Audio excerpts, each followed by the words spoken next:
Praise the Lord. நல்லொரு நாளை ஆண்டவர் கொடுத்துக்க நாம் ஸ்தோத்திரம் செய்வோம். இந்த கால நேரத்தில் ஆவியானவர் நம்மோடு பேசுகிற வேத பகுதி 9ஆம் சங்கீதம் 9ஆம் வசனம். Psalms 9 verse 9. சிறுமப்பட்டவர்களுக்கு கர்த்தர் அடைக்கலமானவர், நெருக்கப்படுகிற காலங்களிலே அவரே தஞ்சமானவர். என்னை கேட்கிற தேவனுடைய பிள்ளையே, சிறுமப்பட்டிருக்கிறவர்களுக்கு அடைக்கலமானவர் நம்முடைய கர்த்தர்.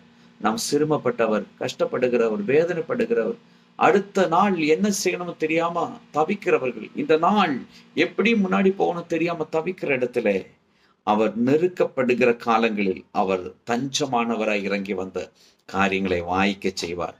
அதுக்காக அந்த இயேசுவின் கரங்களில் உத்தம உண்மையாய் வாழும்படிக்க, பரிசுத்தமாய் இருக்கும்படிக்க, இயேசுவோடு சார்ந்து இருக்கும்படிக்க, அப்பா இந்த வசனத்தின்படி என்னுடைய வாழ்க்கையிலே, என்னுடைய குடும்பத்திலே, என் பிள்ளைகளிலே ஒரு காரியத்தை வாய்க்க செய்யும். இப்படிப்பட்ட அநேக பிரச்சனைகள் நான் பாதிக்கப்பட்டிருக்கிற உண்மையை விட்டு எனக்கு வேற வழி இல்லைன்னு சொல்லி ஜெபிரானால் இந்த வசனம் நன்மைக்காய் வாய்க்க செய்யும். நல்ல ஆண்டவரை நன்றி செலுத்துகிறோம். இந்த கால நேரத்தில் என்ன கேட்கிற ஒவ்வொரு பிள்ளைகளையும் இந்த வேதத்தின்படி பிதா குமாரன் பரிசுத்தாவின் நாமத்தில் ஆசீர்வதிச்சு வைக்கிறோம். இயேசுவின் நாமத்தில் பிதாவே, ஆமென்.